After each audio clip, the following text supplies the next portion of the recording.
Hello students, welcome to today's mega revision session.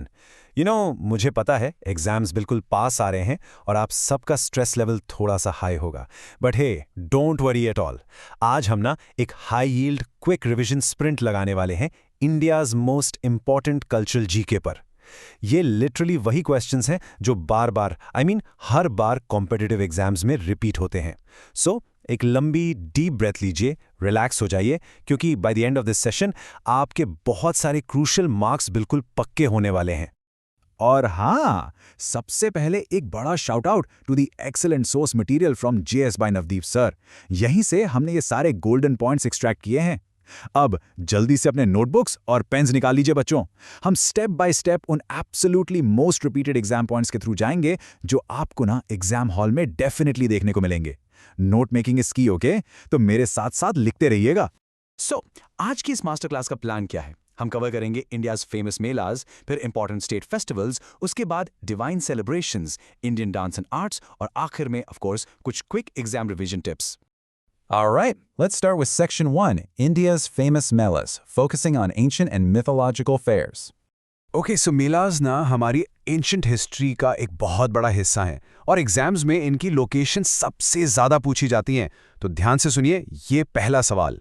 Where is the ancient mythological and world famous Harihar Kshetra fair, जिसे हम सोनेपुर मेला के नाम से भी जानते हैं, held? Any guesses? Seriously, Sonepur Mela exam papers में इतनी बार आता है कि it's basically a VIP topic. Well, इसका करेक्ट आंसर है बिहार। अपना पेन उठाइए और इसको अभी स्टार मार्क कर लीजिए। एक छोटा सा फन फैक्ट बताऊं, ये एक्चुअली एशिया का सबसे बड़ा कैटल फेयर है। तो आगे से जब भी वर्ड सोनेपुर मेला या हरिहर क्षेत्र क्वेश्चन पेपर में स्ट्राइक करे, आपका दिमाग सीधा बिहार पे जाना चाहिए। मार्क माई वर्ड्स, ये प्योरली एक globally recognized ancient mythological event है।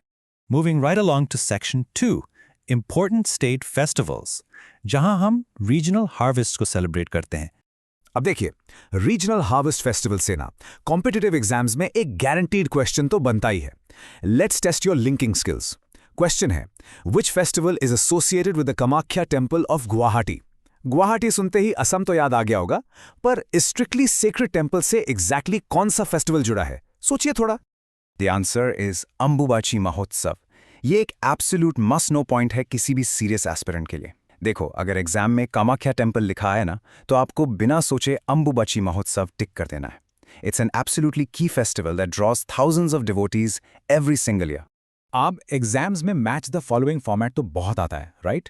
तो ये दो फ्रीक्वेंट वन लाइनर्स अभी के अभी माइंड में लॉक कर लीजिए।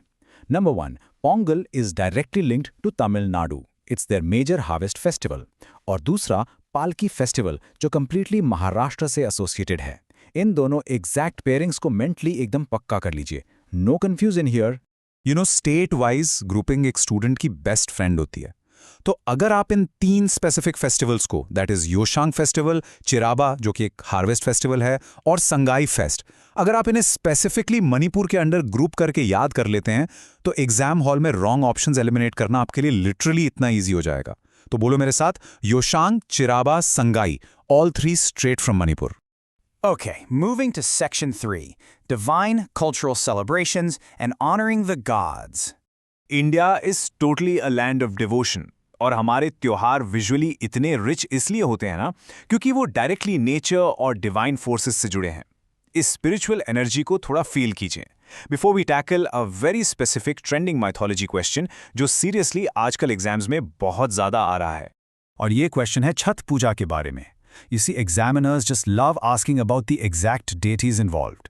तो ध्यान रखिए, छठ पूजा is strictly dedicated to the sun god, यानी कि सूर्यदेव, और उनकी वाइफ उषा को।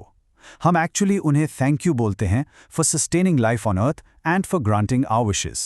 तो सूर्यदेव और उषा, ये दोनों कीवर्ड्स आपके माइंड में बिल्कुल क्रिस्टल क्लियर होने चाहिए। All right, let's jump into Section 4, Indian Dance and Arts, Expressions and Global Reach. Now ये थोड़ा सा ट्रिकी हिस्टोरिकल क्वेश्चन है जो काफी एस्पिरेंट्स को कंफ्यूज कर देता है। क्वेश्चन इज, वेदांस के अनुसार द टर्म रसा किस चीज को डिनोट करता है? ये ना क्लासिकल डांस और आर्ट फॉर्म का एकदम फंडामेंटल कॉन्सेप्ट है। Just to keep you on your toes students, सोचिए जरा इसका मतलब क्या हो सकता है? वेल, इसका एकदम क्लियर और सिंपल आंसर है। रसा का मतलब है फीलिंग्स, यानी कि भावनाएं। ये कॉन्सेप्ट हमारे एंशिएंट टेक्स्ट में एक्चुअली बहुत डीपली रूटेड है।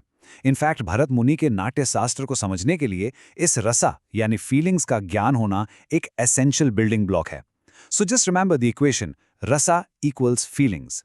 अब यहाँ हमें क्लासिकल थियोरी और रीजनल प्रैक्टिस का एक बढ़िया सा कॉन्ट्रास्ट देखना है।